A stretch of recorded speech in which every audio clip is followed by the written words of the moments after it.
because of the charge held in the capacitors, even though everything turned on. Oh, it's trying to do something.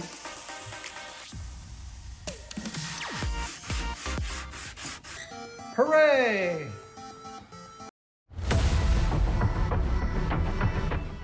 My Carnival joy lasted all of about 5 minutes before not only is there no music anymore, but there's no game, and there's no -5 or -12 voltage coming from this power supply.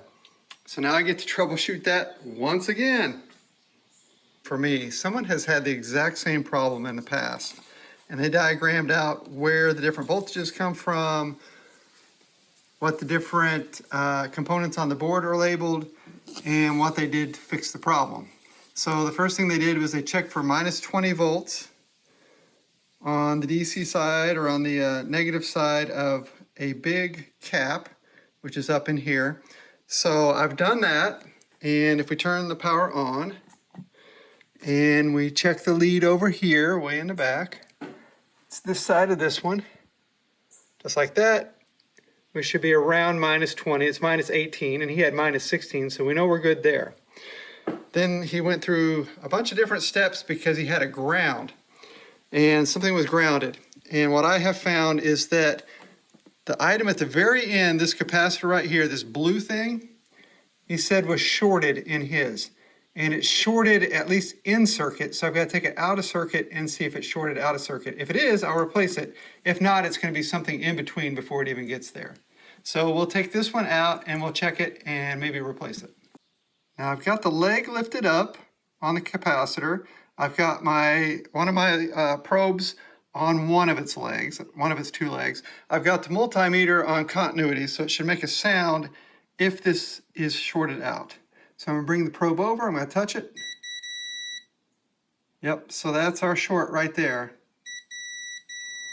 So we're going to replace this same capacitor that was listed in the problem shooting guide.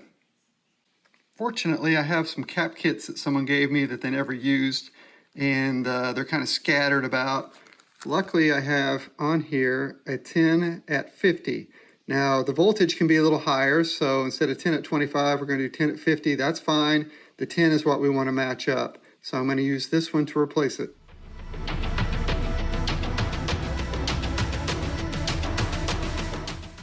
All right, it's all hooked back up now, except for to the board. I'm going to check these voltages first. And I've turned it on, and now on the -12 volt, we have -13 point something, which is great. I just checked the -5, we have it. So it looks like we're good to try this again. And we're back in business. Let's see if our music starts. Oh, try that again. There we go. Yep, all right. Well, that was an easy one. Now that I'm getting things cleaned up, I noticed that with the cap kit that I got from Arcade Parts and Repair for this, it did come with some 10 at 50s, specifically for replacing those little blue ones. The only reason I didn't is I started to do that, and the blue caps on here are really hard to get off because they're soldered directly to the ground, which is this entire top plate here. And so as I'm trying to remove them, it's hard to get the solder out. So I thought, well, I'll replace them if I need to. And it looks like it would have been a good idea to replace them ahead of time. Now I've got everything put back together, but if I do have to ever take this completely off, I'll replace all the rest.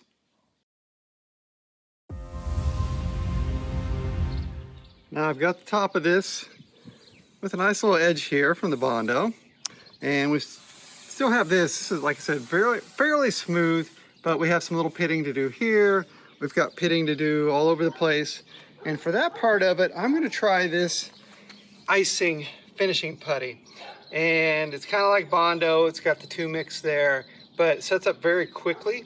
And I finally broke down and bought some mixing pad sheets. So no more paper plates for me.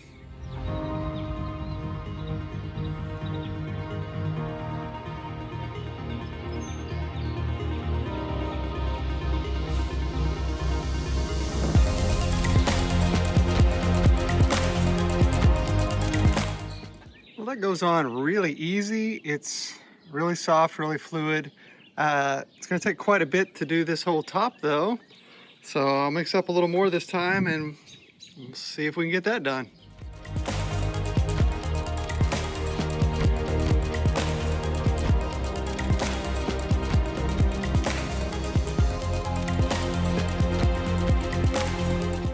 That's a good first step to this. I know it's setting up because I went back to clean off a little extra line of stuff and it's starting to pull up. So I just gotta leave it alone, let it dry, and then resand it, and then we'll fill in whatever else needs to be filled in here.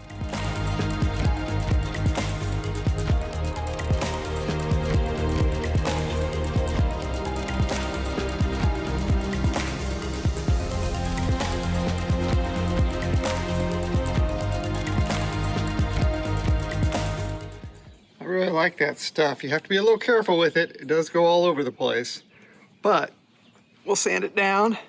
And I can already see it still looks wet here, but it's hard as rock. All this is hard as rock. So I think that's gonna work out great.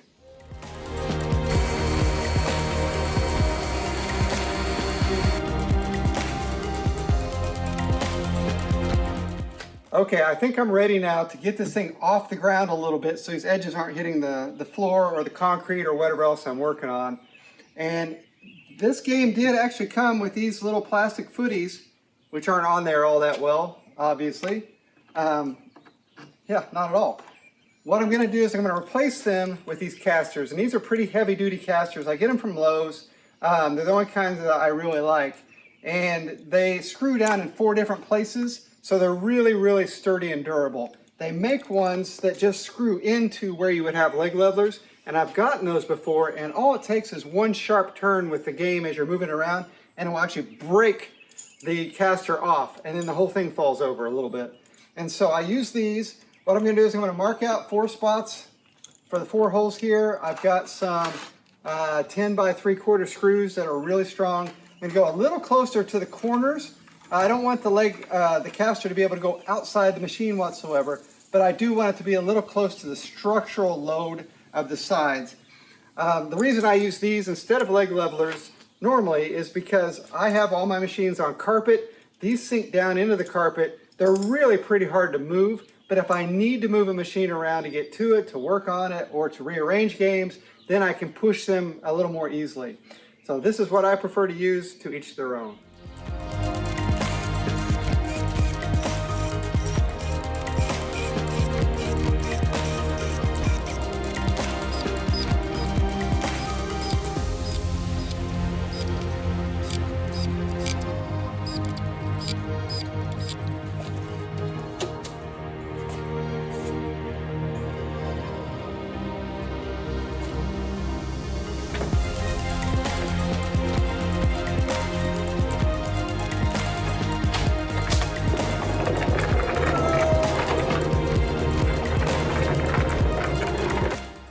Now I've got it sanded back down so you can see where the filler just went into all the little pits, and now it's perfectly smooth as I run my finger down through here. I can't stress enough the importance of sanding properly. You'll think you've got it sanded nice and smooth, but it's not. There's going to be all kinds of little pits and things like that and little scratches. We're going to find those after we prime, and priming is going to be the next step. It's prime day. So I've got some Kills primer here. It's an oil-based primer. I've got a roller, a brush. What we're gonna do is just coat the entire thing in primer. It's pretty simple. Now, I don't have to worry about brush marks, things like that, because we're gonna be sanding it back down. Today is a beautiful day. Let's get to it.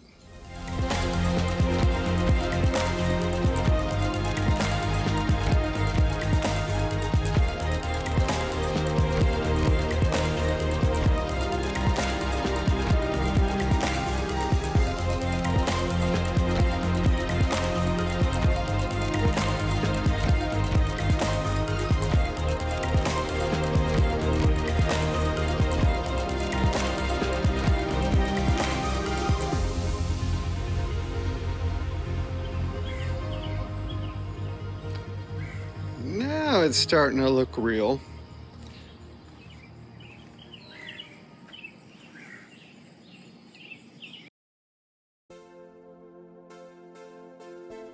Okay, today's the day to do the cap kit and the repairs on the G80 chassis and the monitor for Carnival.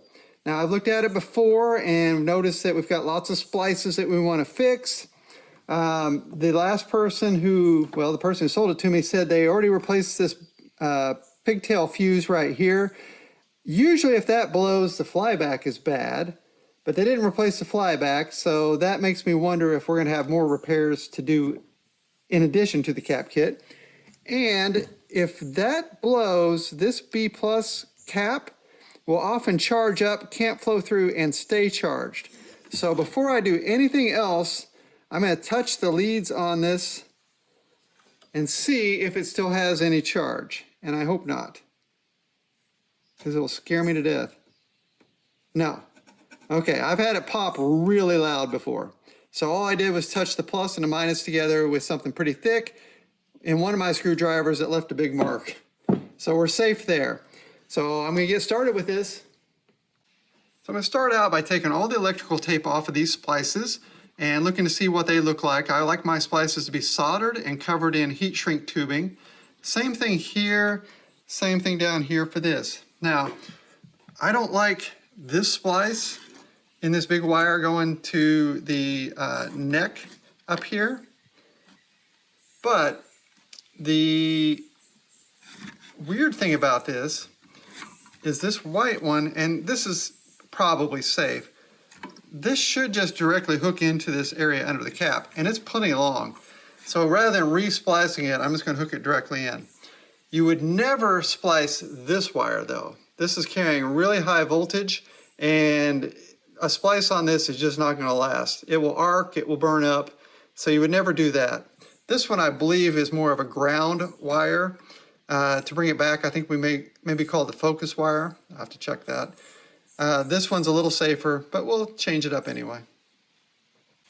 Well, on the plus side, they did solder each of their connections together. I don't know why they didn't use heat shrink tubing. Also, this cable's plenty long. These could all go into pins right into this anyway, rather than being spliced on. But I'm not sure what pins these take. I might look that up.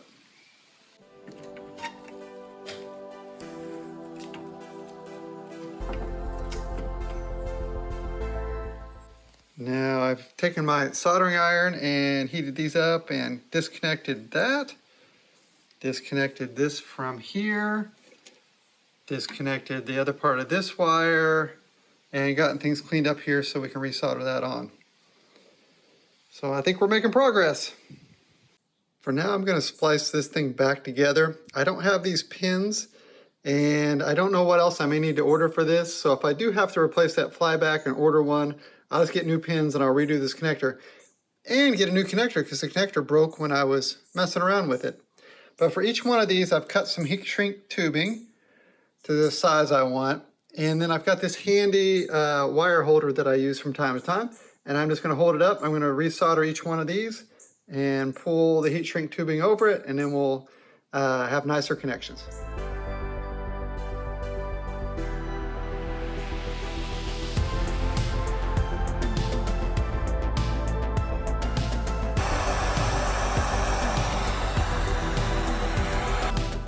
Now I've got this cap kit out for this G07 chassis, so it's specific for it. It has a list at the top of all the different caps we're going to have in our kit, and then the locations on the board that are numbered and lettered of which ones replace what. On this G07, there are also some modifications that we can do to prevent some issues that certain games might have. And also I've got, way back here, a B plus filter for it, which is this big thing right here. I've got some other parts that commonly fail on this that we'll replace as well. And basically the point of this, as I've described before, is to remove each one of these cylindrical caps off the board and replace them with new ones. And that really freshens everything up and makes the monitor work a whole lot better. All right, let's go ahead and get this big B plus cap off of here. We can see our big section for it here. It's got 4 places where it's soldered down. I have a desoldering iron, which I love. It's this Hakko FR301.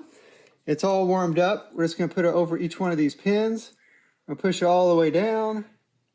Let it melt the solder. Maybe, if it can get to it. There it goes.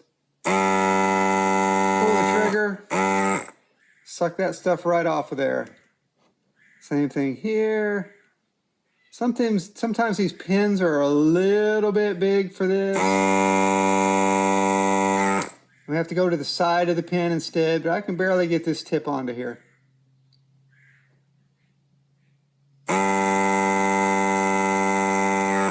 Still got a little solder there. There we go, now it's going. And there it is.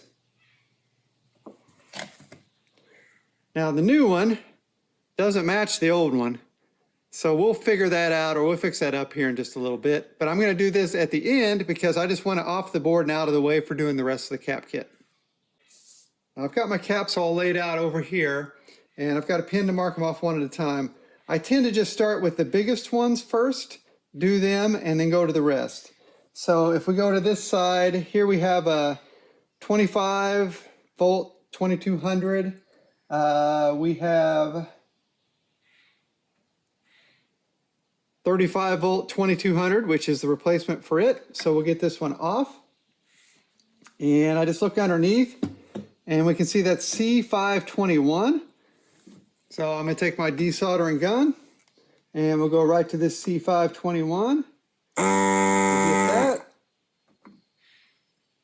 We'll get that. And then we popped it right off. So we discard that one. We get our new one out. Now each one of these has a minus and a plus. The plus has a longer leg. And you want to put them in the same way, although there is one at C302, we'll have to remember, that's marked backwards on the board. And I'm sure people have had that mistake bite them a few times. So the plus is over here, that's the longer leg. Go like this. I'm going to push the new one through. If I can get it lined up just right. Oh, there we go. Push the new one through. I bend the legs over a little bit so that it'll hold into place, nice and tight. And then we can take our soldering iron, which I have over here. It's going to be kind of a bad angle for this, I think. But I'll just get a little solder here. And we're just going to hold this up onto the pad, onto the wire, heat it up. Push our solder into it. Pull our soldering iron out. Same thing, we'll heat this one up. Push the solder down into it. Just like that. Pull the iron out. And C521 is done. So I will mark it as done on my list over here. As far as the legs of this, we need to trim them off. So I've got these flush cutters I use. And one is done. There it is on the board. C521. Or what was that? Yep, 521. Oh, there it is on list. All done. So now I'll just go through and do all the rest.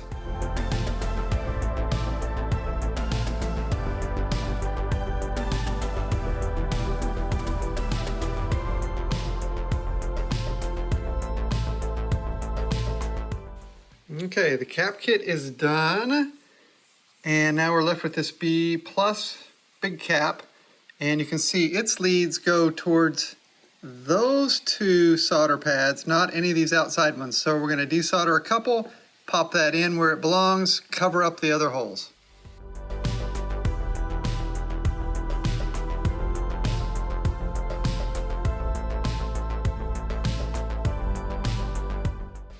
I had to take this little lid off, which is easy enough to do. There's a couple tabs on the back that you desolder and kind of bend the clips a little bit to get to two of the caps that were back here. So I put that back on. I've also got the connector right now from the Carnival on the input to the board.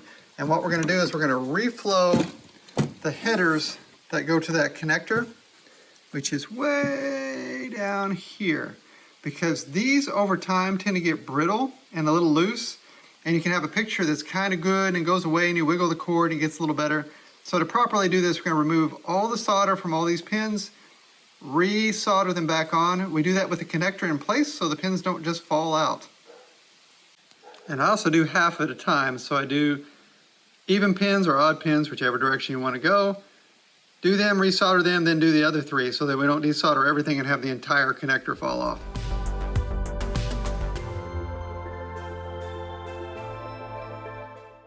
Now we'll get this other connector soldered back together.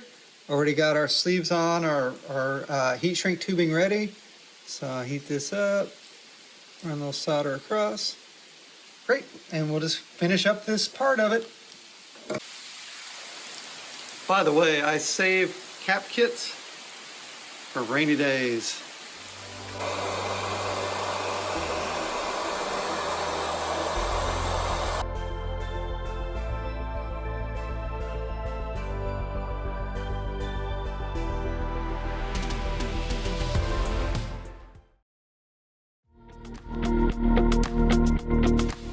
It's going together really nicely now. I've got everything put back together on the chassis. Now, this is a really common occurrence, and I don't know why, that the plugs are pulled off of monitors. So this is going to be the power supply into the monitor, the power cord. So we have a fitting here for that part, and then we have a fitting here. This is the male with the prongs, goes into the female. And I've got some pins I'll get out and a connector crimper, and we'll get it going. These connectors need 0.093, so I've got some female and some male connectors, and we'll get them out. Now, one of the things that can be confusing here is, first of all, we do use the female connector on the monitor part. On the chassis, the plug coming up from the transformer in the cabinet has the opposite end, the male end. And then the other thing is that we put male pins with solid prongs on the end in the female connector. So that's how that would normally be with the male connector. I'll bring it over. It's got the thinner edges here, and the entire thing is really taken up by the female connector inside. So, male connector inside the female, or male prong inside female connector. So I'm going to use my crimpers that I have right here, and I'm just going to go ahead and get this one started. And I'm going to pinch these in just a little so they fit in a little better, and we'll go right in. Let's do the middle slot here and see if that's, I might take the big one. Let's do the big one. This is a pretty fat wire. We're going to take the wire itself, we're going to slide it all the way through until some of the insulation is going inside the plier, just like that. Now that wire is pretty long, but it should be okay, so I'm going to go ahead and give it a good crimp. And then I'm going to give it a good pull, make sure we've got it. And that looks great. And then we'll do the same thing with the other one. Just like that. We can take our two connectors, and they're going to go into this. Right now, and in general, it probably doesn't matter which end is which. I'm going to push each one in. I think that's probably it. And then we have our connector.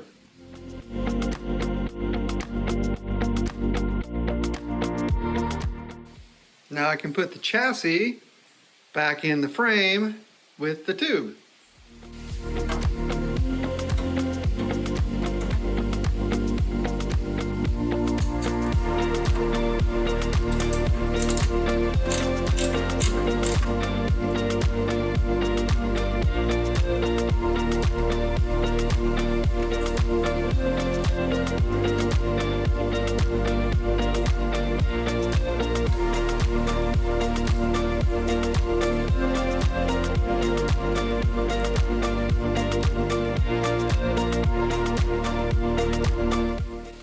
Now look what I've done. I said, you know, this isn't very far away from the tube, but this has to turn all the way at an angle around here, and I can't quite get it on without stretching that too far.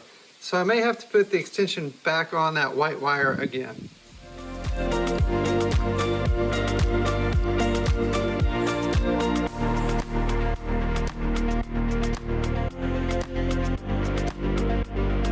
The monitor chassis is in. We have all the circuitry here.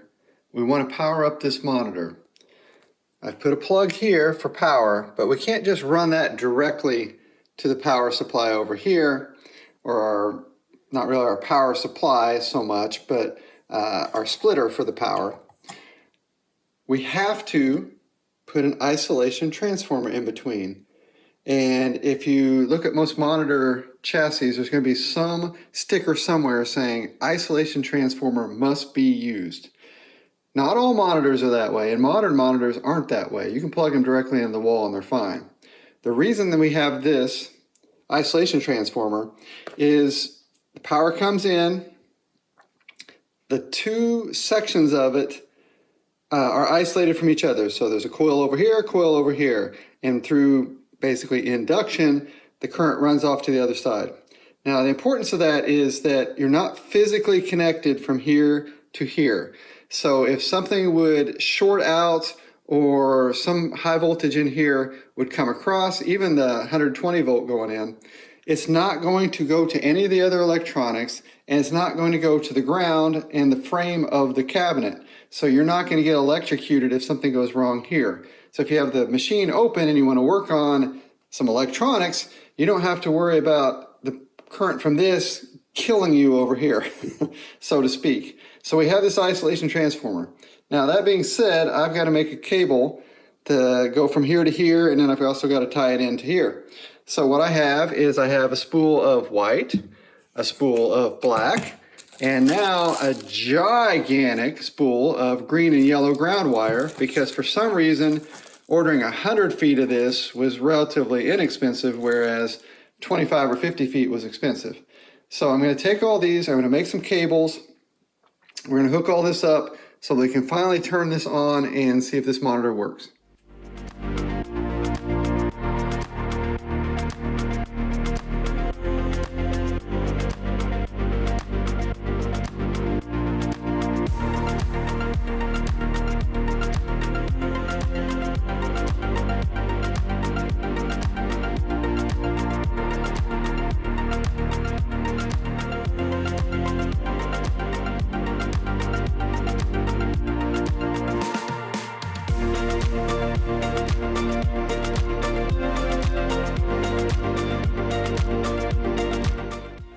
Well, I think I have it all hooked up. Everything's in place. Monitor frame's grounded, power, everything else. I've got a test pattern generator to make a test pattern on the screen. I'll go ahead and turn it on. That way we have a signal. I don't have the Carnival board hooked up. And you never know what can go wrong with these. So it's quite possible that it'll pop and something will break. It's possible that nothing will happen. Don't have any indication what's going on. It's possible the monitor will just come up and work. So I have no other choice but to give it a try and see what happens. So I'm going to use this power strip so I can turn it back off quickly if I need to.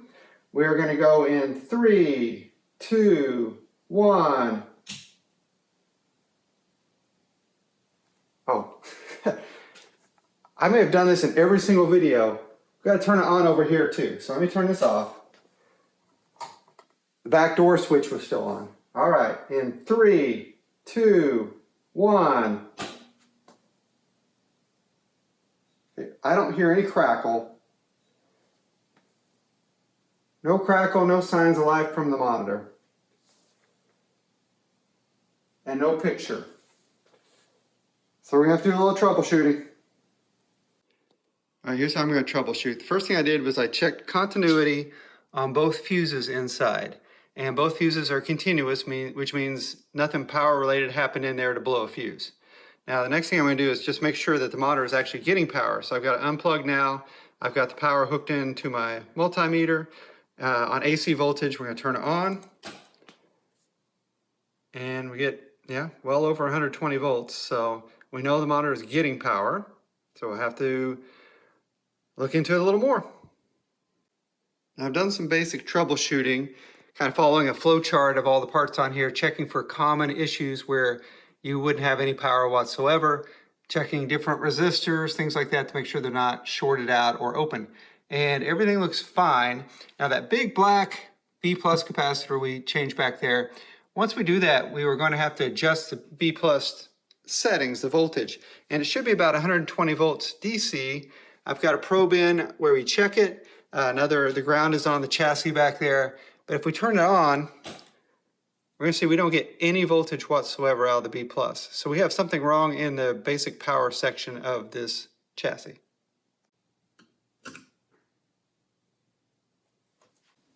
Taking a closer look at this chassis from the back, one of the fuses, the fuse that always blows, the pigtail fuse, if the flyback is bad, that the person replaced, it tests continuous here and there.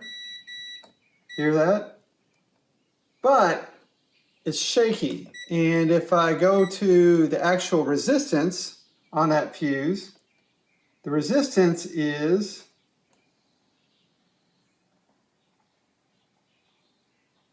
60 kilo ohms.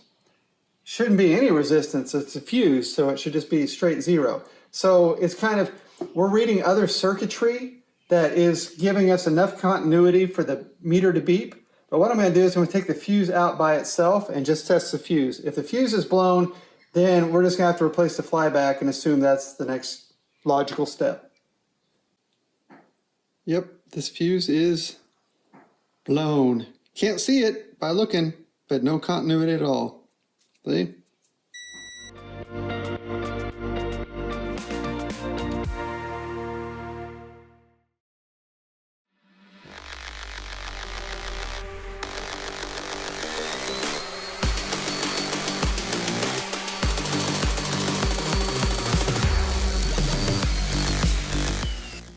Now I've got it all sanded back, and you may be asking yourself, why did I bother priming all this if I was just going to sand it all the way back down?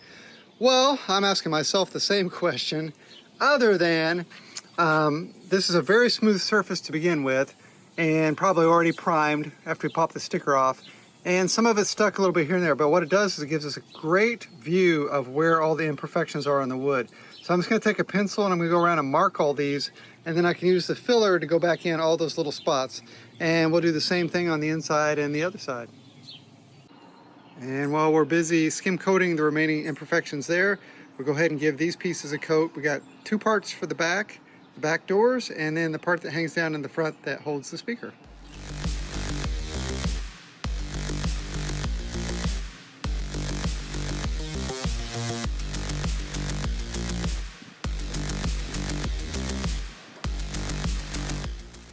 Now we got all that patch back in.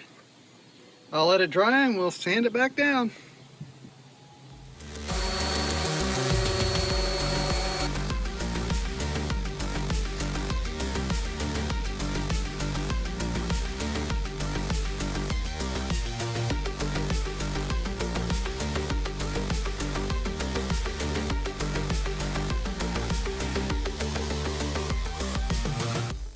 Now I've got the back door panels primed, sanded, filled in, all the little bits and pieces, as well as the part that holds the speaker. And then over here, I've got our full cabinet. It's all sanded, wiped down. I've got some tape and some paper over areas where I don't want spray to get in, little cardboard. I'm not going to do a lot, just the front section there and the sides, because I've lost almost all the primer on the sides. The back probably doesn't need a whole layer of primer down here because it's mostly still got the black paint, but the top sure does, so we'll cover that as well. Now this time I'm going to mix a much thinner layer of primer, because that last layer, basically I just sanded the whole thing right back off. It was so thick. I've got some Kills Premium 3 this time. We'll try that. And I've got a respirator. I've got a Grillo's pickle container to mix some of this in with some paint thinner, which I'll bring out in just a second. I've got my sprayer here. It's not a very expensive one. It's from Harbor Freight. It's about 30 bucks. I consider it kind of disposable. I've used it a couple times. I can probably get 10 or 15 uses out of it before something breaks. And I've got an air hose hooked up to my air compressor in the garage. So I think I'm ready just to mix up some primer and get this thing fully primed.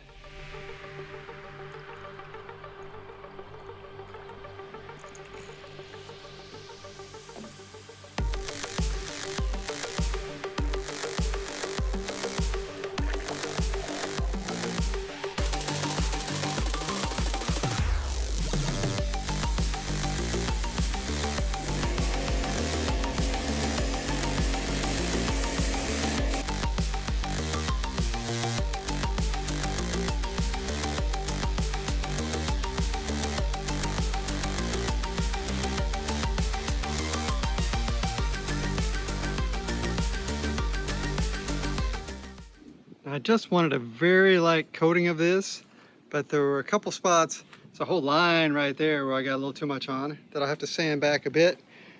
Otherwise, here and there a little too much, but kind of a nice thin primer layer.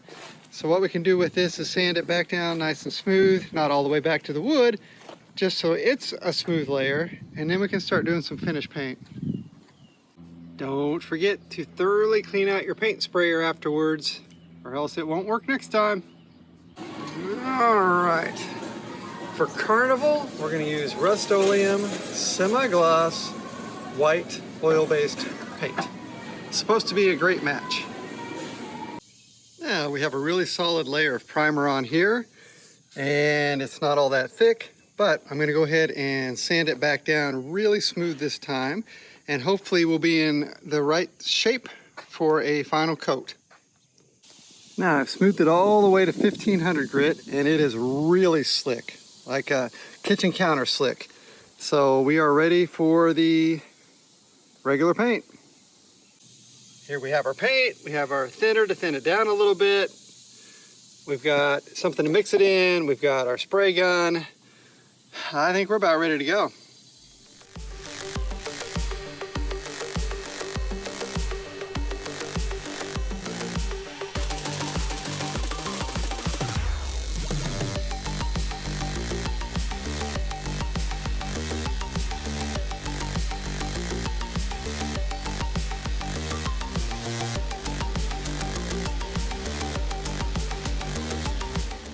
Now this side went great. This was my second side after I had just a little practice in there, and it's still drying. I mean, it's just on there.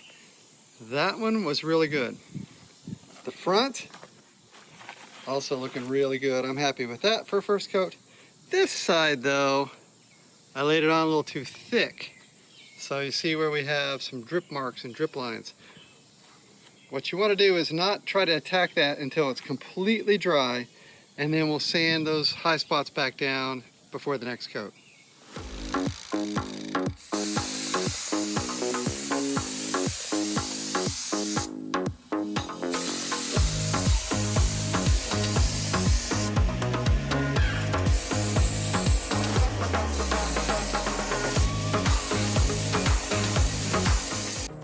Well, after about 4 coats maybe, with about 15-20 minutes in between, this looks really nice. That looks really nice. This side's still got some glossiness where I did the last coat, but it also looks nice and even. So I think it's time to clean up the sprayer and maybe get started on some of the black. Okay, for the black part, I'm going to use this satin black Rust-Oleum oil-based. Sometimes I'll thin it out a little bit if I think it's going on too thick. I have a 6-inch roller here. It's for cabinets and doors. It's foam. It works really well for this kind of thing, especially because we don't have a lot of surface area to cover. It'll go pretty quickly. I've got another brush out for the corners and things on the inside. And the reason I'm not spraying it is because it'll be hard to tape it back off where I've already done the white. And really, I don't typically leave roller marks when I'm using this. So we'll at least go a first coat, and if it doesn't look good, we can always spray the second coat.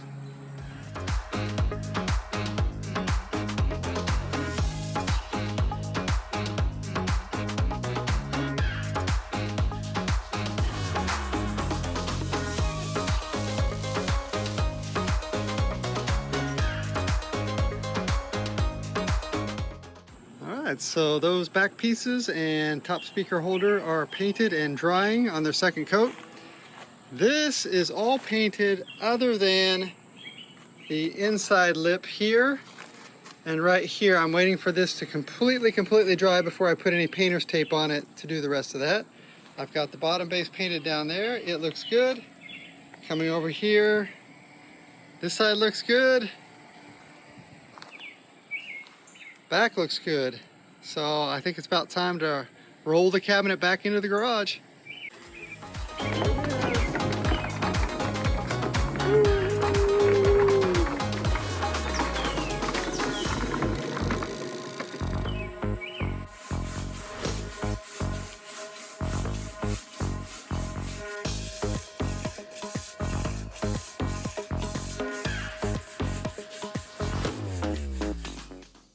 I've been working my way up from 600 grit to 800 to 1000. And as I go along, you can see it getting glossier and glossier. And I'm just gently going over it, kind of like this, and then wiping it down, and then using the hand test. So we've got certain areas we want to be really smooth. We want to be really smooth right in through here because that's where people put their hands. So they're going to notice it there. And we want to be really smooth on the front because it's going to be the most attractive. Well, I mean, we really want to be really smooth everywhere that we can, but we're going to keep checking as we go along and make sure that we've got a nice, even surface. Now for the final sanding, I'm going to do it wet, and that'll really slick it up. We'll just wipe down behind as we go.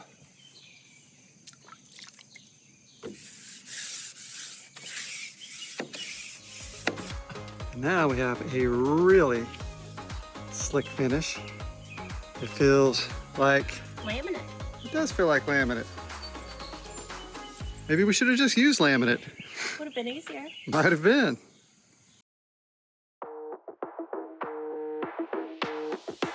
All right, let's take a stab at repairing this Carnival monitor chassis again. I've got a new flyback and we will install it. I have more goodies from Arcade Parts and Repair. So this is the replacement flyback. It's going to replace that one that's on the chassis right now. And then, because this pigtail fuse is so hard to deal with and has blown for us, we're going to put in little fuse clips and a fuse that fits these fuse clips. So there are spots on the board for fuse clips here and here. We're just going to fuse it. That way, if we keep blowing it, we can just keep replacing fuses and I don't have to desolder this pigtail fuse over and over again.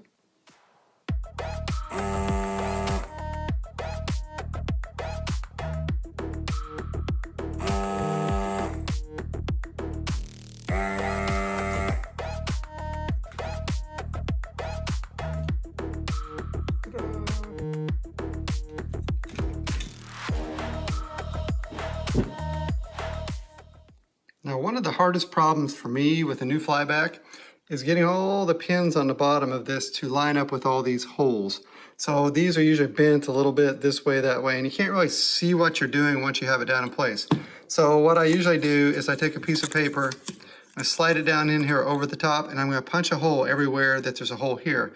And that way I can take the paper out, put it on the table, and just look and see how it fits, and move all the pins around on the bottom. So you can see that one on the left side's really bent.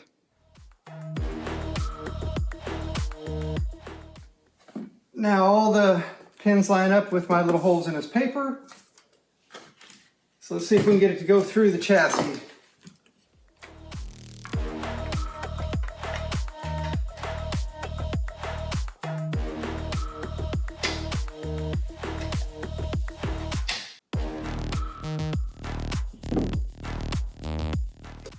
Hey, there we go.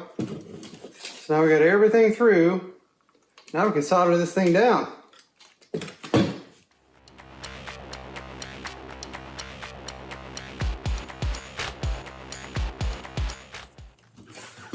All right, and then we'll have to run this wire back around and connect it to here. But we'll trim some off first. We'll take our old cap from here. Slide it on first.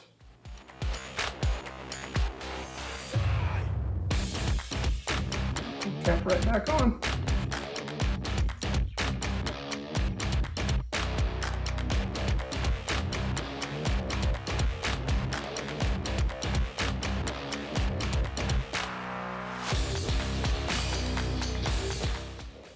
Okay, we face another moment of truth. I've got it all hooked back up, all put back together, double checked.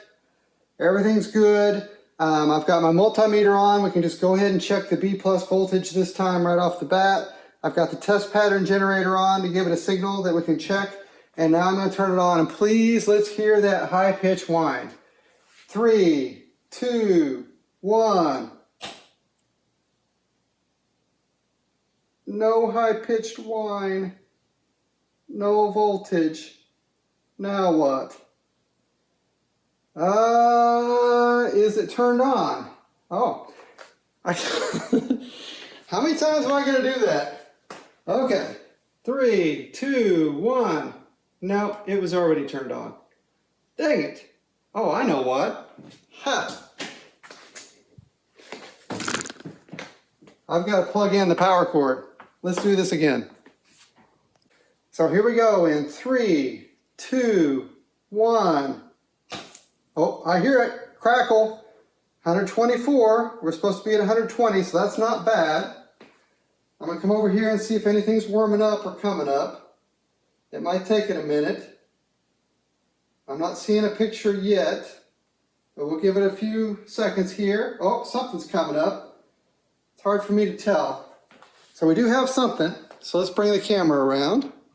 And right now we've just kind of got a blue pattern here. It looks like our sync is off, so it's rolling, but that does look like the test pattern generator, and it does look like it's blurry, so we'll adjust that.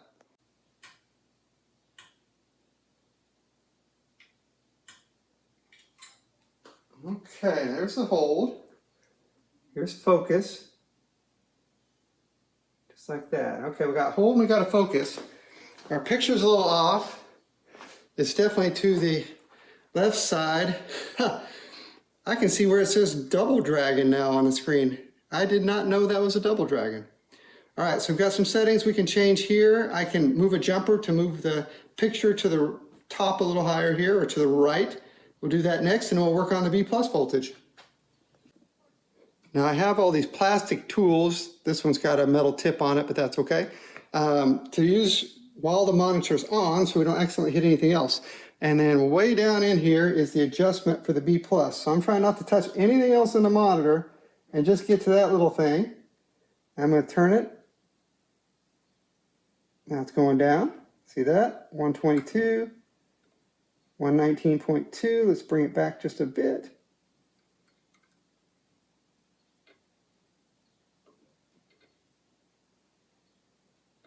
That's close enough. 119.8. So now the B+ voltage is important. We don't want to X-ray ourselves, turn into a superhero. So we got that set, and now I'm going to adjust the picture. Look what the B+ settled on. 120.0. Now, I've moved the jumper around for the horizontal position. You can see the red is still too far down on the screen. Also, any lines you're seeing coming through, that's just from the video recording. It's nice and steady. We can turn the blue down a little bit and the green and red up. We want to kind of have nice contrast with these. We'll do all that at some point in time. With the test pattern generator, you can simply take it, and there's a button on it to go through different settings. So there's our red, blue, green. We can check, make sure they're all working, which they are. Red, green, blue, looks great. There's white, which looks pretty white. Some other contrast. And then this is our convergence, and this is the other kind of important thing. When we want to converge a monitor so that basically all the lines are white and the dots are white. If there's a color that's off, like red bleeds certain directions or blue bleeds certain directions, we can adjust it by turning these rings right here, but it is a pain. So I'm glad to see that this monitor has pretty good convergence to begin with. And yet another convergence check. And I like this one. That's a pretty good picture right there. Those are good colors, nice and bright. Ta-da! It's all hooked up. It's running the game on the monitor. And it looks reasonably good.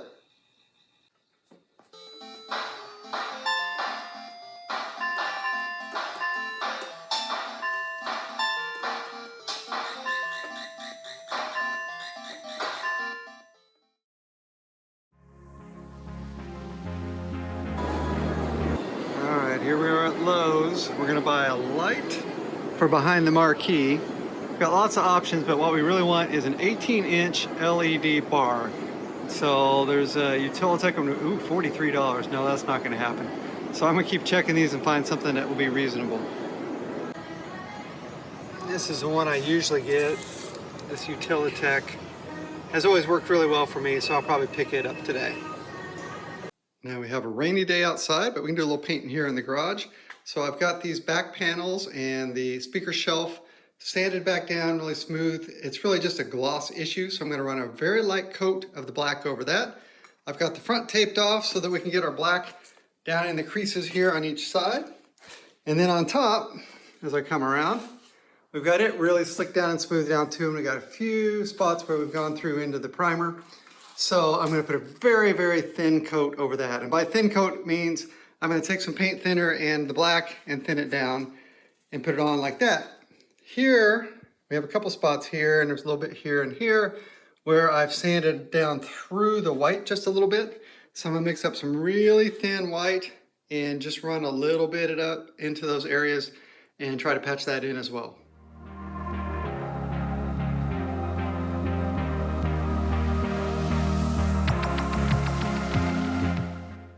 Here I have a package from Escape Pod, and it has our side art inside. Here we go. Carnival. So I'm going to unroll this and put some stuff on it to flatten it out. And before long, we'll put it on the game.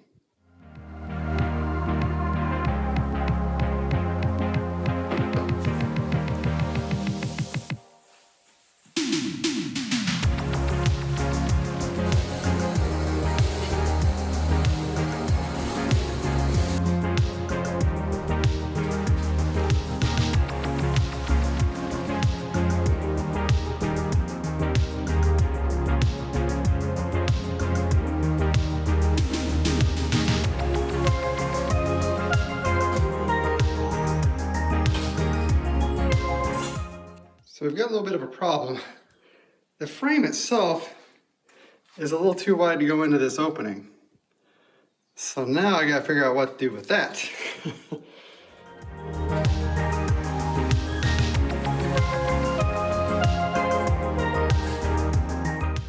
It turns out that this monitor does not mount from above. It mounts from below, which means I have to take this wooden shelf out, mount it to the monitor itself, then slide the entire thing in from below.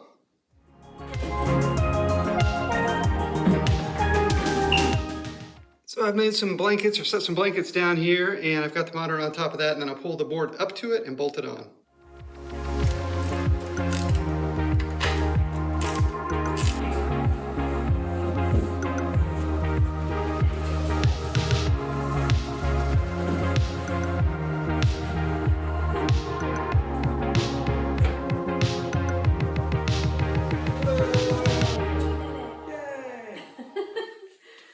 I went ahead and cleaned the rust off the transformer here and gave it just a little light coat of black spray paint.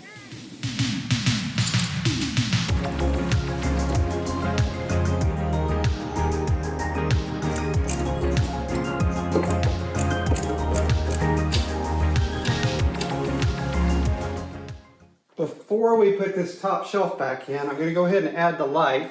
There used to be a fluorescent fixture right here. So we'll just have it sitting right here with the light aimed this way, and then we'll put the speaker back as well.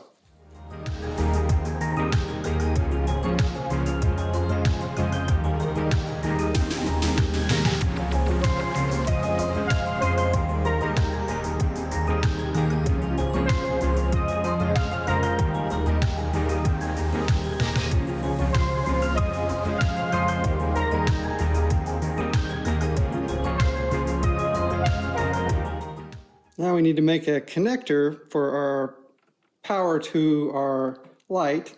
So I have this Molex connector kit, and I've got a 3-prong connector here. And we're going to make this big one be the light itself, and this one plug in from the power supply below.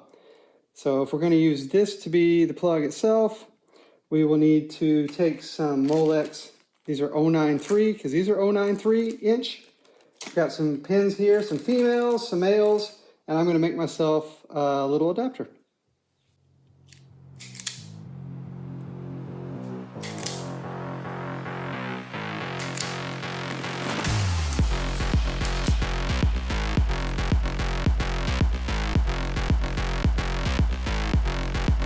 Like that.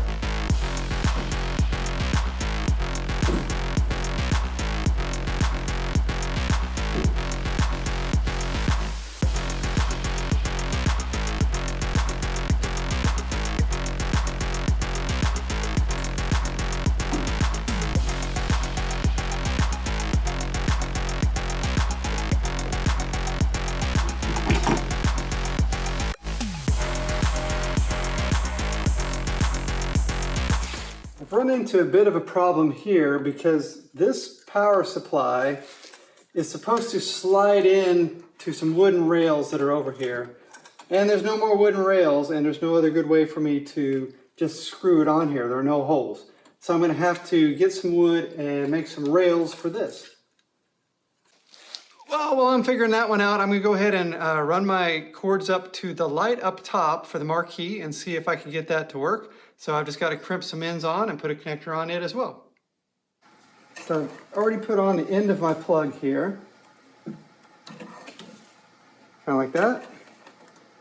So I can make sure I match up the color of the wires correctly. So I have white and black, which is my neutral, black, which is the hot, and green and yellow, which is the ground. So it looks like I have black on top.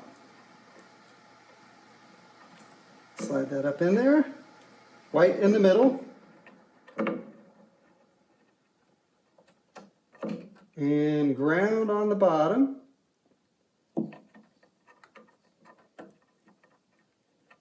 That way I know that they'll match. So I'm going to pop this off and push those in the rest of the way. So there's our connector.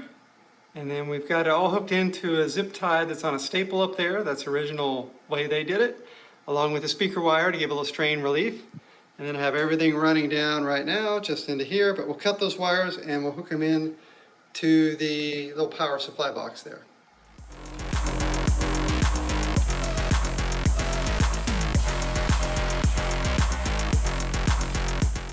For the sound card, we're going to need some standoffs to put behind this board, and we'll mount this right here.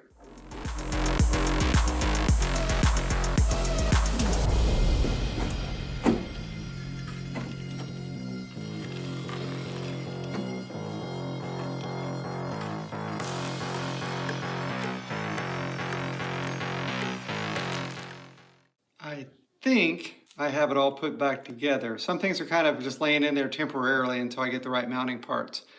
But I think I've got it all wired up. I'm about ready to plug it in and give it a try. All right, it's plugged in. Let's pull the plug here and see what it does. Now that's good because it's supposed to do that. Nothing's on fire. Let's come around to the other side here.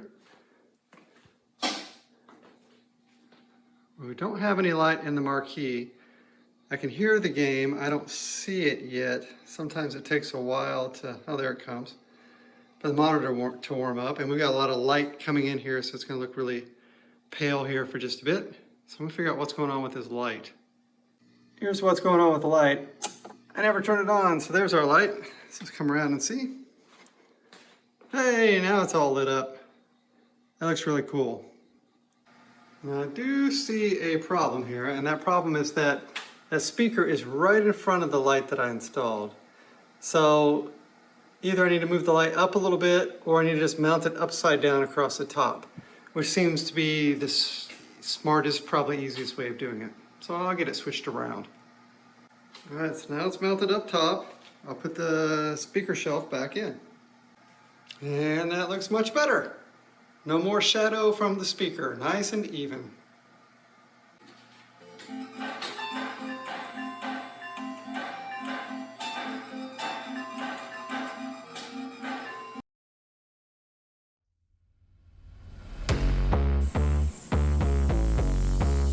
Look at the banana flower.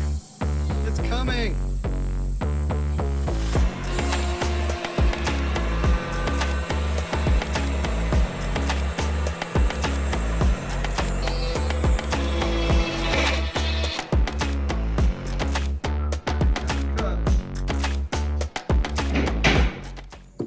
That fits great. We've got one on each side of the power supply. So I just need to make sure I have these in the right spots, glue them back where they were originally, and we'll be good to go.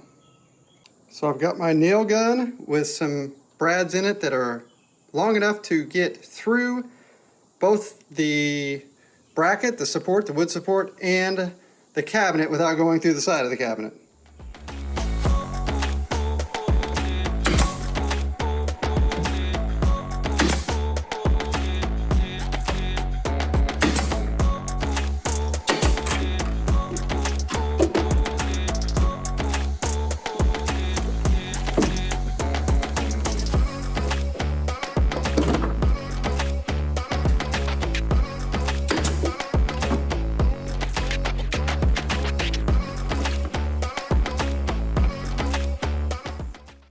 So here we have the plexiglass that goes in front of the monitor.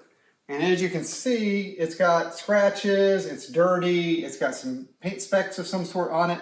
So I have these polishers here, the Novus polishers in different grits. I also have this heavy-duty electric polisher with a foam pad on it that I've used before that has worked well on plexiglass.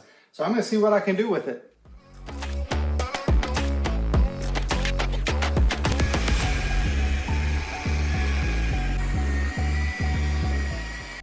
Now here's where we are after polishing, and it's cleaner, but there's still white specks everywhere from the paint. So I'm going to use some white vinegar and see if I can get that out before I try to do a final polish.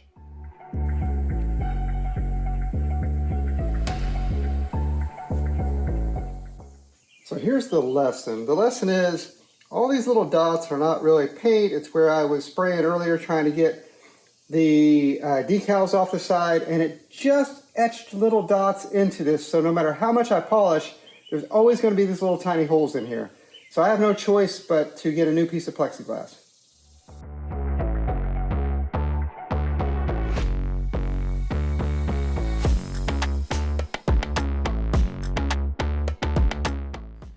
Okay, so the plexiglass was a bit of a disaster. So let's see what we can do with this coin door.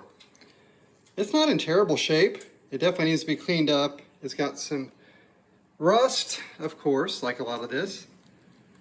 And it's missing some parts. We're missing this part for the catch for this. We're missing a couple screws. I'm going to go ahead and disassemble it and start cleaning it up.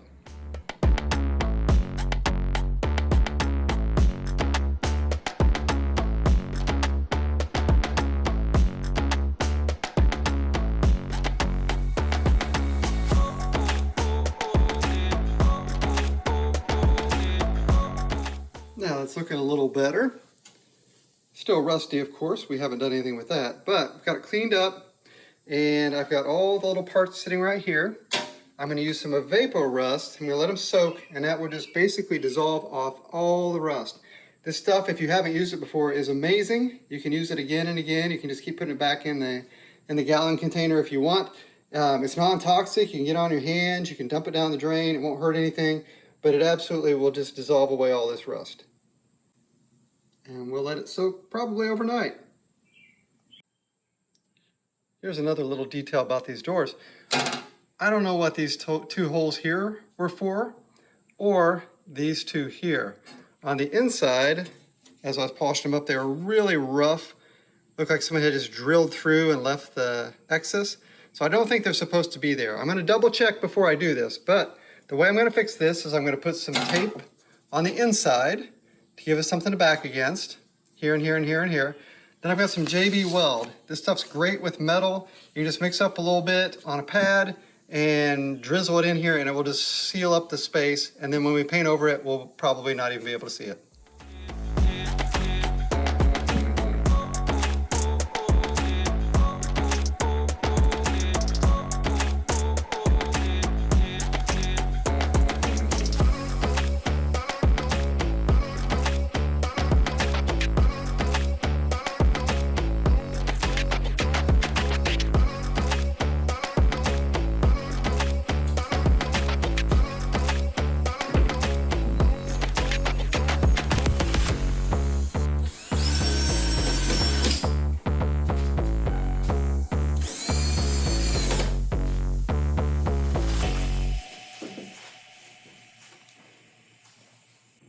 Now, before we put this bottom panel back on, it needs a lock. So I have a lock. As a matter of fact, I have a bunch of locks. Some are a little bit longer than others. Some are made for back doors and some are made for coin doors. But typically, I think this is, I don't know, 7/8 inch, something like that. I can check it. Is typically the right size. So that's what I'm going to start with. Okay, that one wasn't long enough to get the threads in the back. So we're going to go with 1 1/8 inches instead.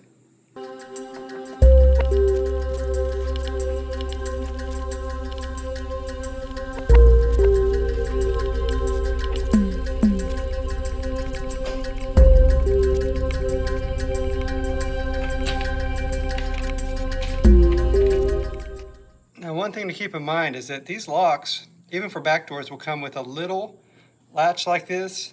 It's not the right one. You need one that curves in like this so that when it locks, it'll grip the door that's at the same plane as the top here. So at one point I just bought a whole bunch of those extras and I use them as needed. Let's give it a go.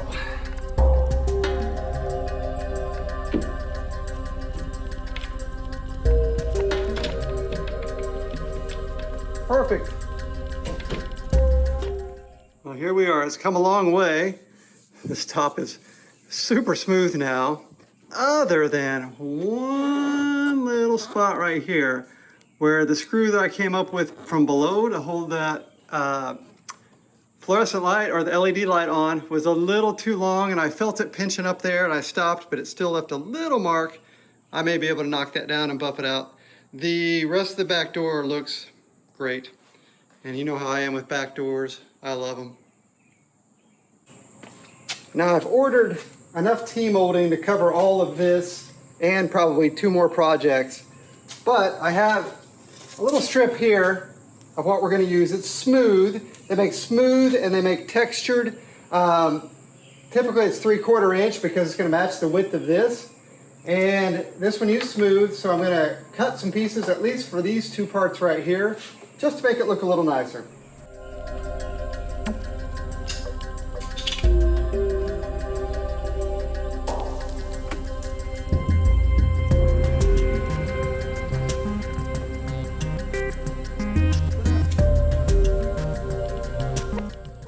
That looks nice and snazzy. I can't wait for the rest of it because that really does put a nice finish on the project.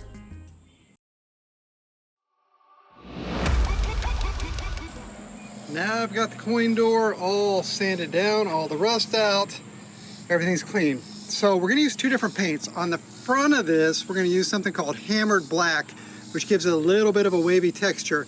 But on the inside, it was just a plain satin black finish. So I have a can of spray paint. We're going to hang this thing up and we're going to spray it.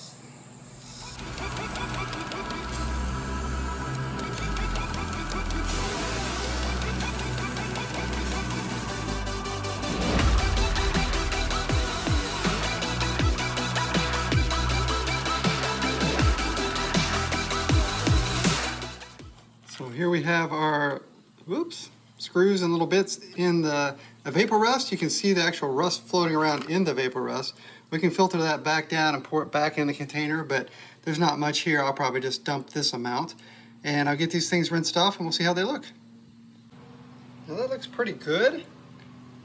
They're all nice and cleaned up, but it's taking the finish off of these. These were originally black, and we can either repaint them with a little spray paint, which is fine, or I've got another trick we'll do here in a second.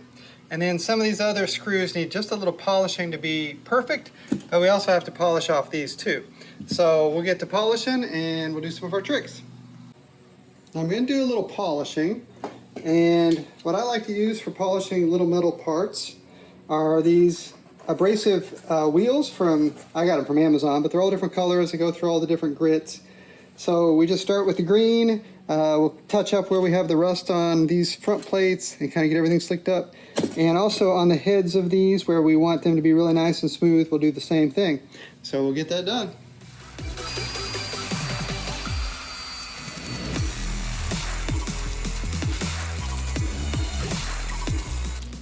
So here's just the first layer off on the left compared to the right with the green. So it's coming off great.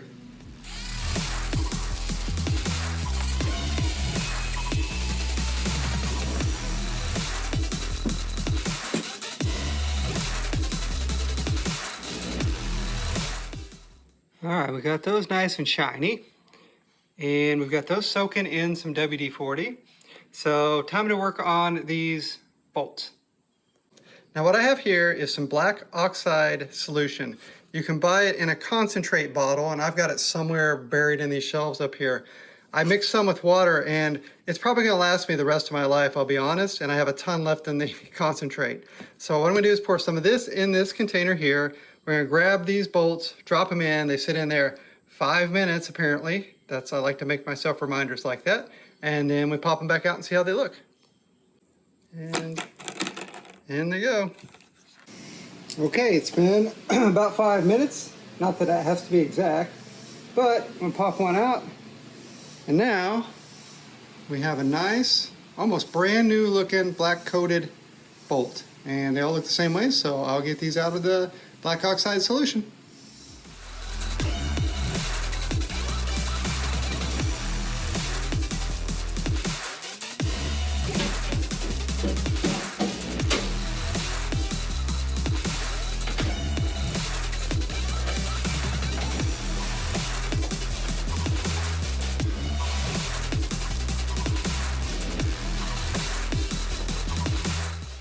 Now I have a lock for the front door. It is a 3/4 inch lock, so we'll get that installed.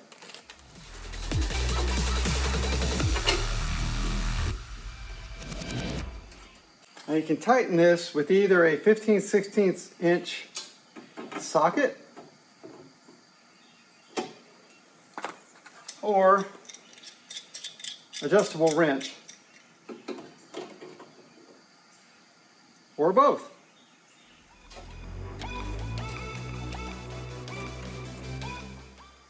Nice and tight, and it does not catch anything.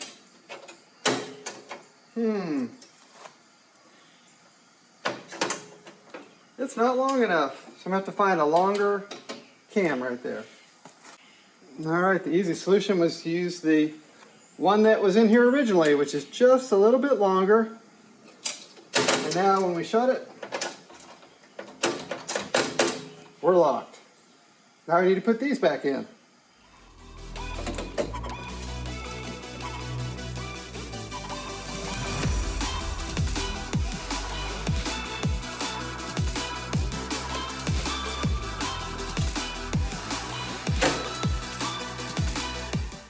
Now I've got the coin door on. Got the coin mechs in. We're missing this piece for here. We're also missing a couple of this type of screw for here and here, and or bolt, and the nut on the other side. We can open it up. This is how it looks on the inside. We'll have to do the rewiring for the switches here and here, but opens and closes nicely, locks nicely. I think we're pretty good.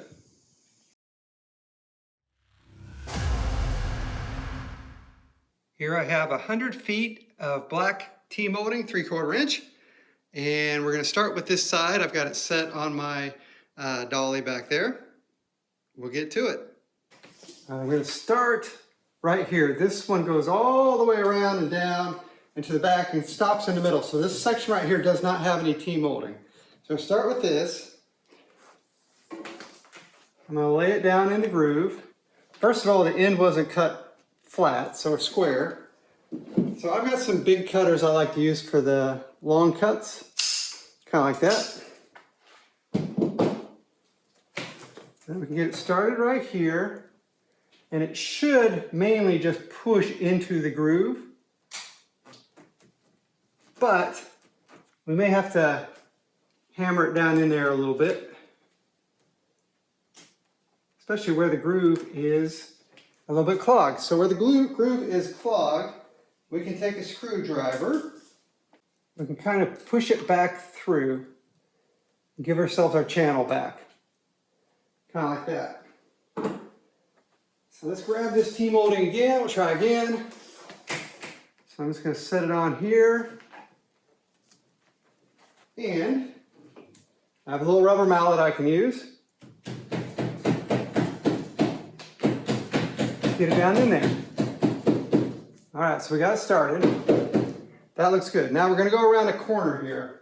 So I'm going to turn this a little bit. And you can see it pretty good. So where we go around the corner, this has to curve inward. For it to curve inward, we can leave this whole spine down the middle if we want, but then it's going to get pinched on itself and try to push itself apart. So what I do with bends and corners like this is I go in right at the corner, I take some clippers, some wire snips, make sure I'm right on the corner itself, and I just take a V out of it. just like that. And then as we go across, that material can go in and then make the turn without being pinched in there. So we'll go ahead and knock this down in.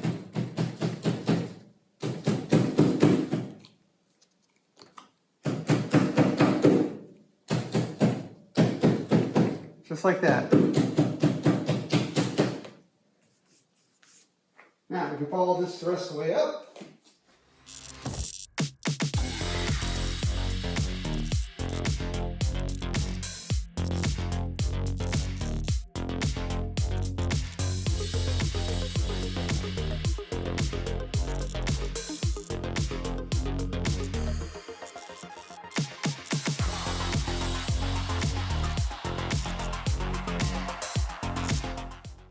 All right, that's one side done with its T-molding. So I'm gonna lay it down, back to level, and flip it up on the other side and do the other one. T-molding's on, and that dresses things up nicely. Still waiting on parts for the inside there. So I think for now we might move this inside the house.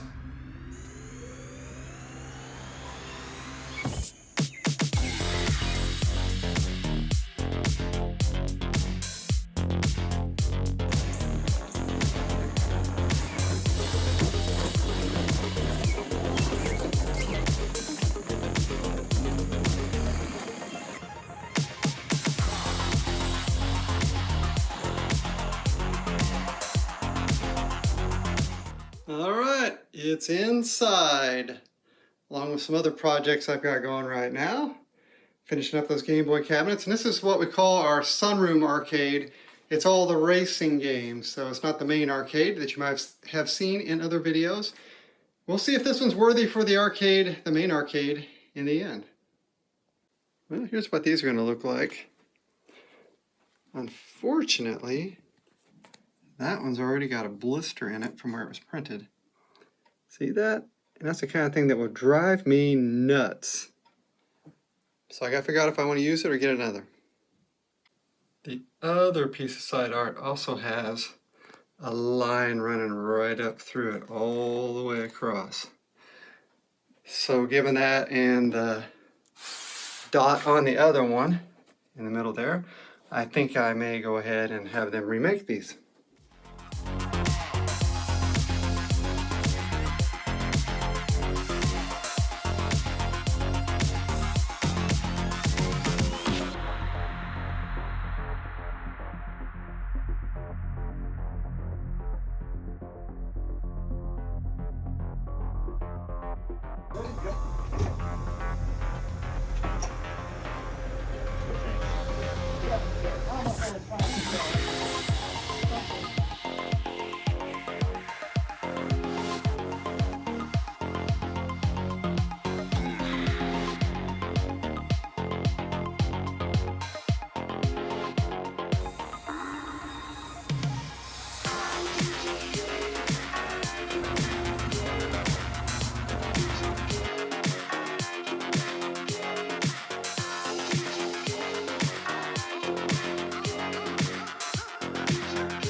Time we dealt with this control panel, and we do have all the rust on the inside, but first thing I've got to do is take these controls out so we can get this cleaned up.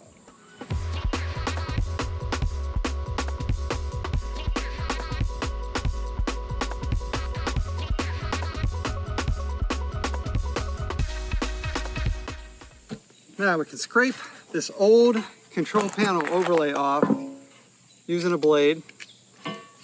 And a lot of it's already coming up. So the parts that are coming up, we can just peel up. We can also use a heat gun. I'll kick it on. And we can heat up sections at a time to loosen the glue to make our scraping easier. So I'm gonna get to work scraping all this off.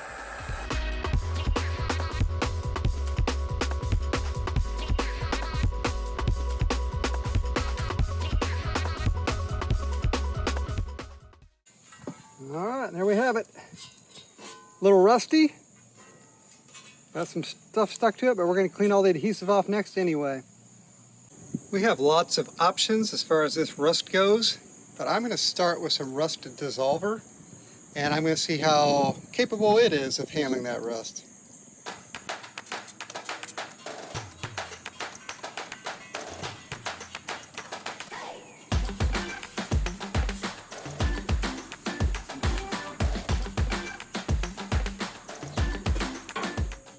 And that's already looking quite a bit better. So I'm going to give it another coat, and then I'm going to rinse it all off.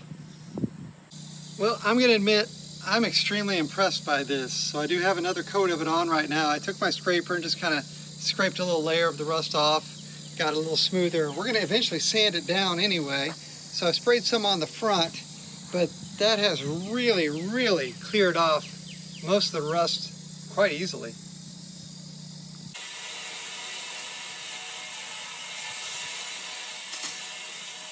That is just the action of that rust remover and just a little bit of scraping to take off the top layer. And I think it looks fantastic. Now we still have adhesive on here and we have adhesive on this side. And so I've got some other fun stuff to use on that part. All right, for the adhesive, we're going to use rapid remover in only 60 seconds. And that is true. It is really fast, although this adhesive is really old and caked on. So we'll see how it does.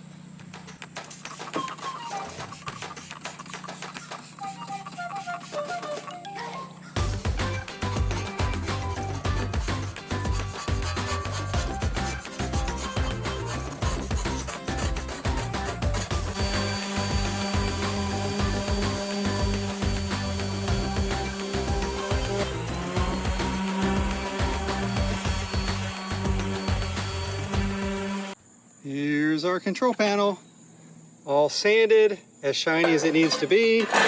Even the inside that was all rusted, looking much better.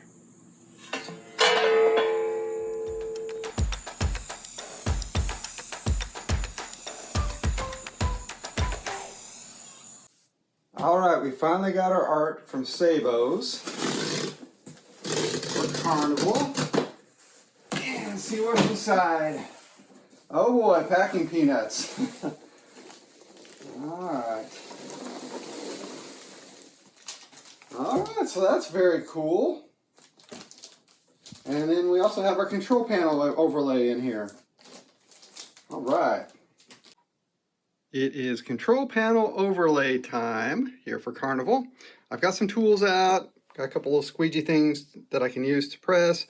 I've got a rag that a very soft rag I like to use to just push it down by hand. I've got a J roller in case we get a big bubble that we have to push through. I've got some tape and some clothespins here so I can situate this on here the way it's supposed to be. Now I love these when they already have the holes die cut out because then I can just lay it over this exactly where the holes line up, tape it on, then I know exactly where it's supposed to be. This will be a little different, so in this case we have to lay it over the top of this, and in order to line it up right, we will hold it up to the light like that and see where the holes go. And then we will get it set in place. So I've got the fire button right in the middle of that. The left and right buttons right where they're supposed to intersect those. And I've got it taped down a little bit, clothespin down. I've also gone ahead and pushed in the crease that we're gonna have to do right here. This is gonna be a little difficult to do because of all the curves, because it's great when a control panel is almost completely flat and only goes this way. But if you've got to go up and down, and this one has to go around, has to curve under, then that's a whole lot of different areas for it to stick to easily and start to make bubbles, things like that. But I think we're about ready to stick it on. Okay, the first thing I'm going to do is peel some of this backing off. We're going to start in the middle, go up to this way, and then we're going to come back the other direction. So let's see if I can get this started. Yeah, it's not too bad.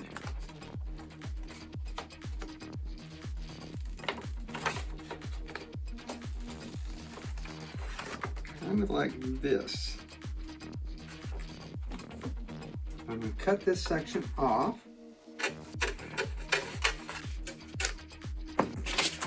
Just like that. Now I'm going to try to very slowly push this back the other way. I'm just going to go a little bit at a time.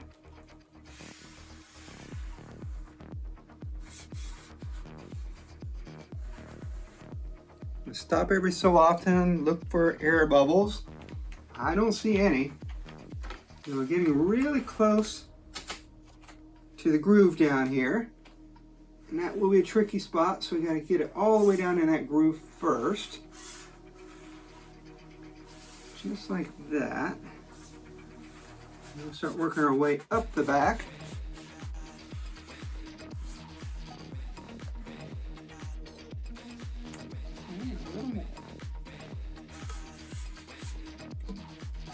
Okay. Now that I'm really happy with. Hopefully we're still centered on the buttons. Yep. Okay, now I can take these off and take this tape off. And then I'm going to peel up from the other direction.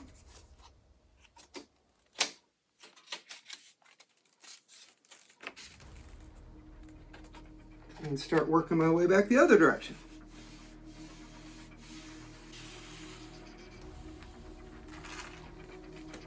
Okay, that's going well.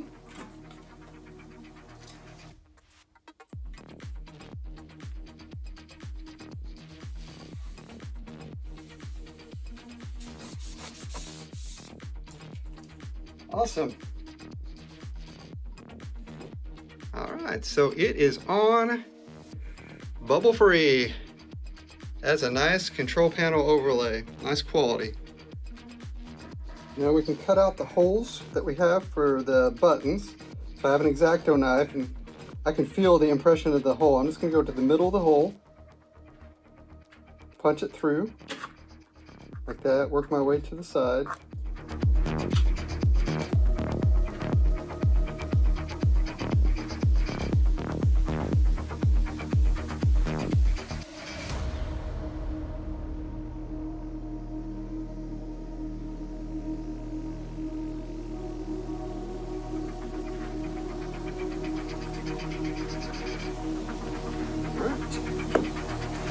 Wonderful. Now we have all the holes cut out for the buttons. I have trimmed up the sides, the edges where it overhung a little bit. And I think we're ready to clean the buttons and put them on.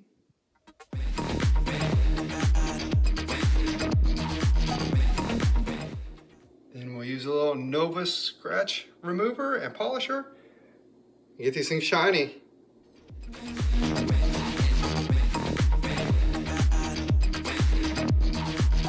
We have all the parts. Let's put it back together.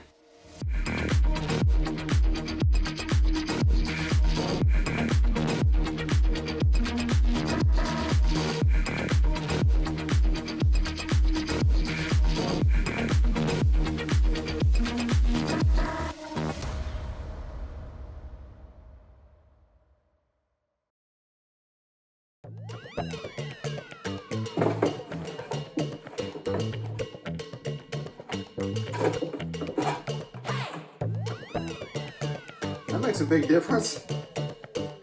That's pretty cool.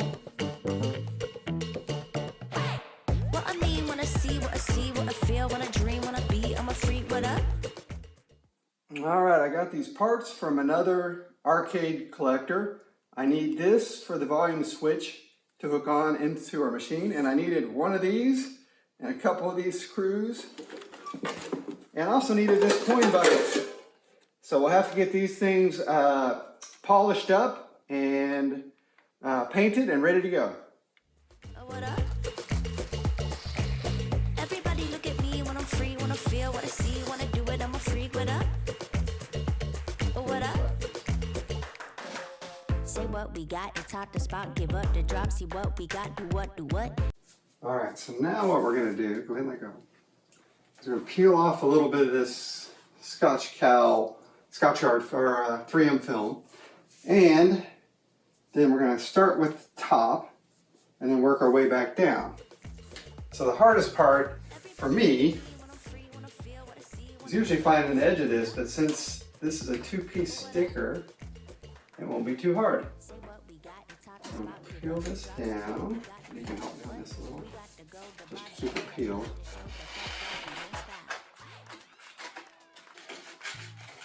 Like that. And I've got my rapid tack we're going to use on this one. Hopefully it won't go everywhere.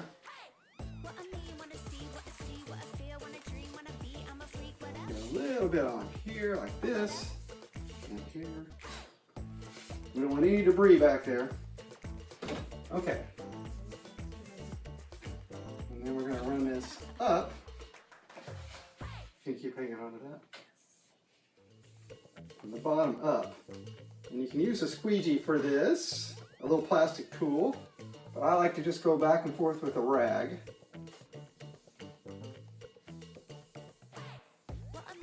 Trying to make sure we're not trapping any air in there anywhere.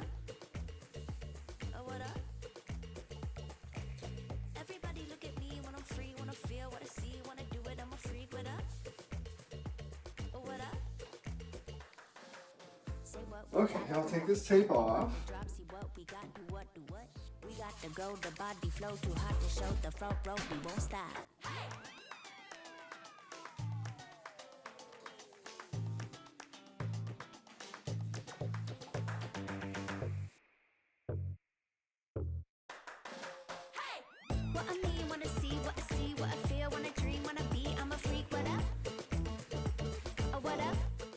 Okay, so that one's on. There's inevitably going to be, if you look really closely, if I can find one somewhere, just a little hint of some air trapped underneath, or maybe a little of that rapid tack. But as long as you have all the bigger areas smooth, that tends to dissipate over time. And you'd have to look really close to see it. So I'm happy with that one, and on to the other side.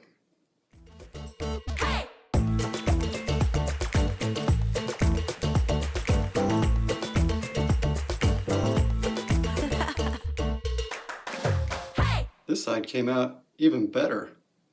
It is just about flawless. Awesome.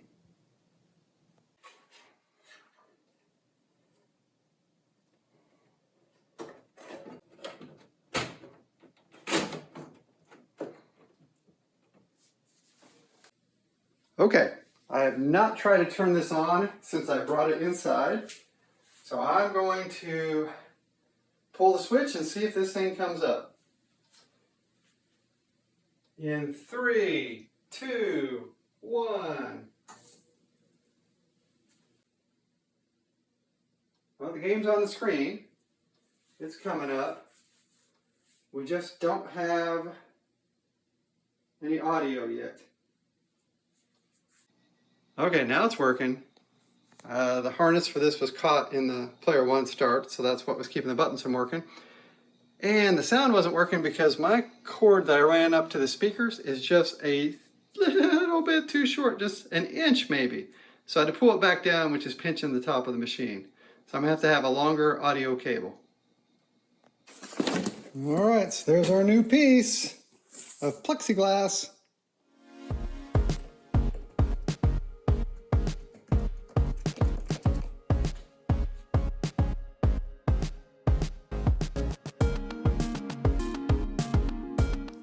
Now I'm going to use my Dremel and this coarse acrylic burr to drill in all these holes in the acrylic so we can match the old holes.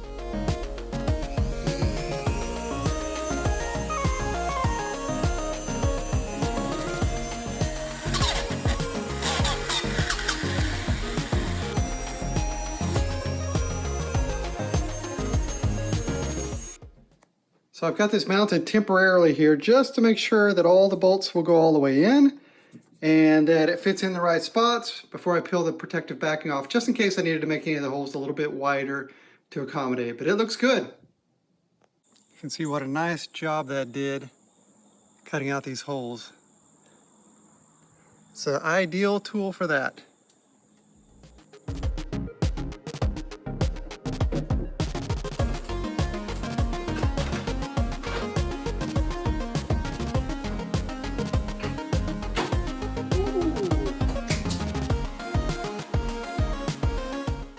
was extra expense involved in getting this piece of plexi, but just seeing how clear it is and how much it adds to it, I think it was worth it.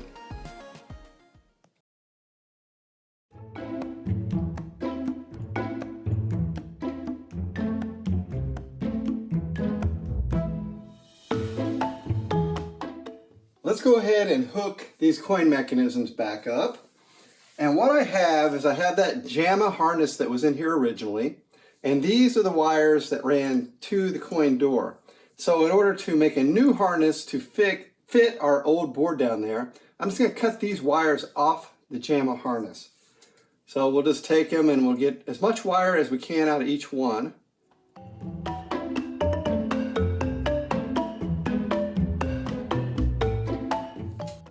Alright, now I have these coin switches hooked up, wired up, they go into the machine. I've also attached our controls here to this. I've even put in the coin counter in the back where it originally belonged, although I don't have it hooked up yet. And then on this one, we have a middle switch that we can use as a service switch. It's a temporary switch, it doesn't stay down. What I've done is I've gone ahead and wired it up, and that'll be basically the free play switch to give yourself a coin. So we have to take both of these and run them to the board to the coin switch down below. Now these wires are coming from the coin switches and the free play switch that we've made. And we're going to make a harness for them using a 4-pin connector like this. And some of these what we call trifurcon pins. So we have 2 black for ground, and we have 1 going to the coin door coin mechs, and then we have 1 going to the free play. So we'll put them all in.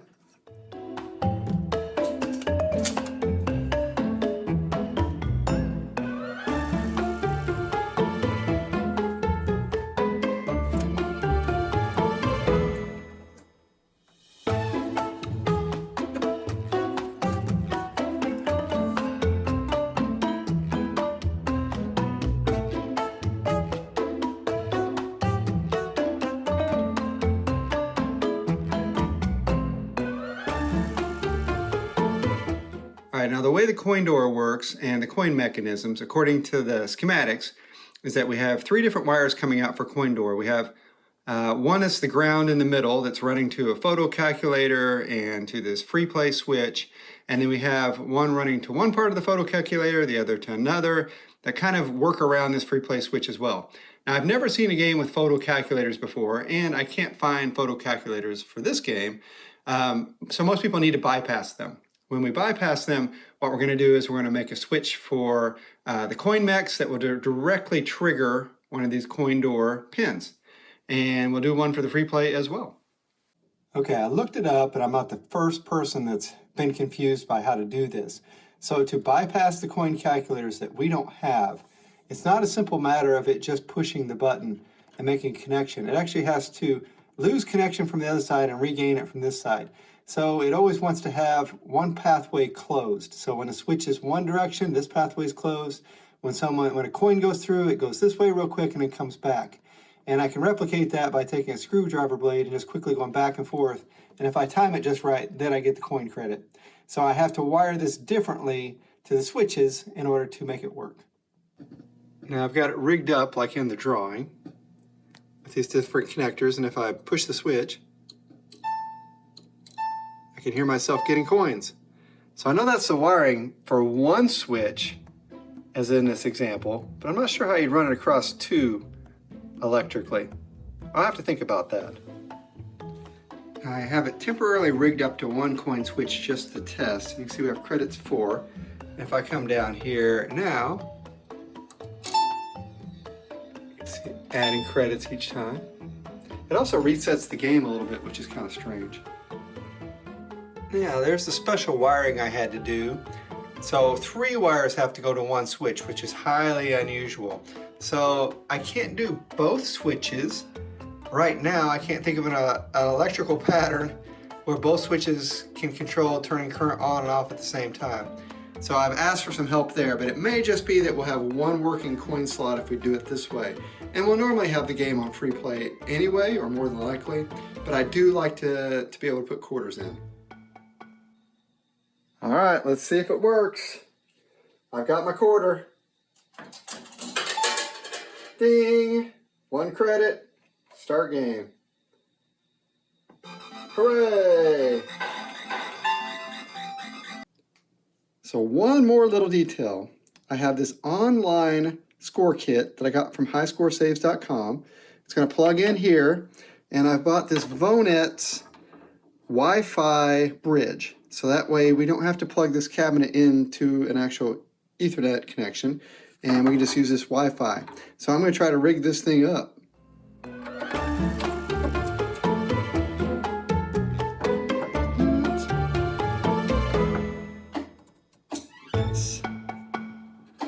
All right, now I have it temporarily rigged up and wired up.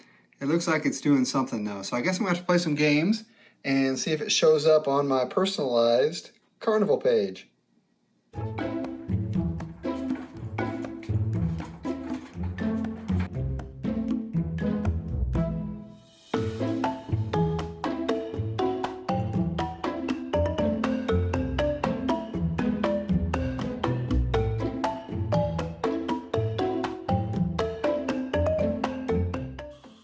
It's in the arcade, at least temporarily, with the glow carpet and the lights off, but you can see the screen really nicely from here.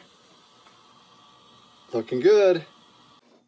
Now for the online kit to connect to my high score page, I have to put in my PK and my SK that they sent me. So I'm going to try to type all these letters in.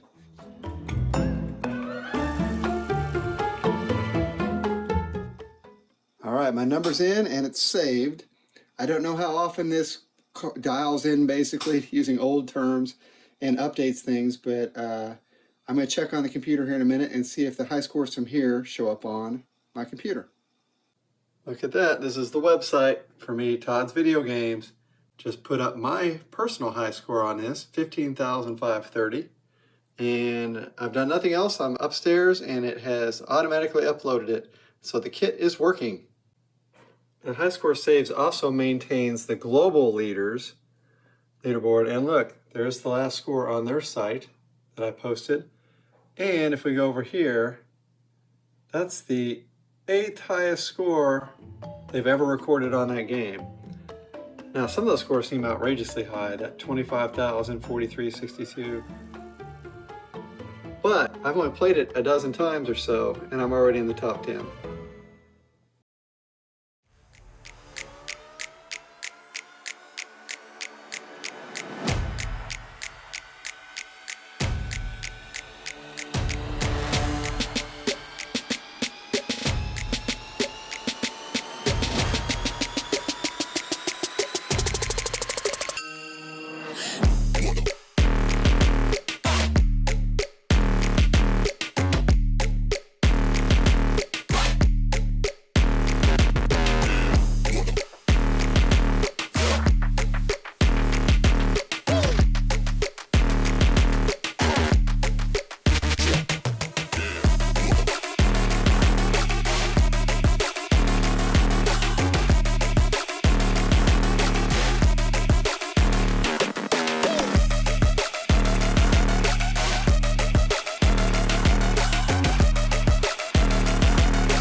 Well, that's it for another episode of Todd's Video Games and More.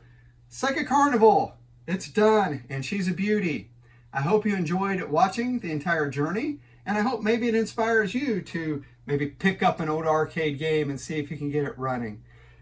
As always, I appreciate the likes, the comments, the subscribes. The channel has been growing quite rapidly this year, and I do have more video game goodness coming, more arcade restorations. You may have noticed in the background that I did other games during the period I was working on Carnival, and I'm looking forward to putting that footage together for you too.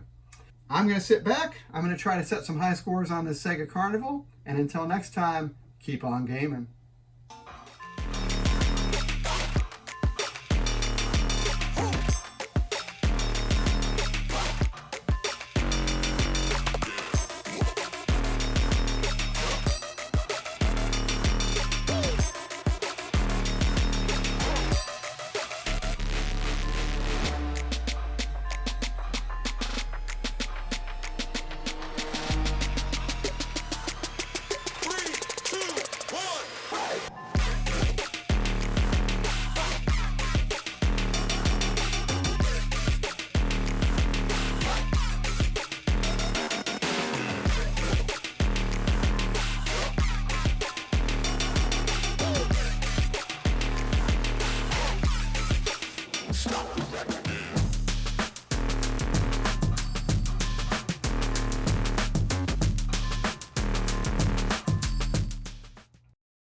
No, little Todd, don't touch those wires. Bzzz.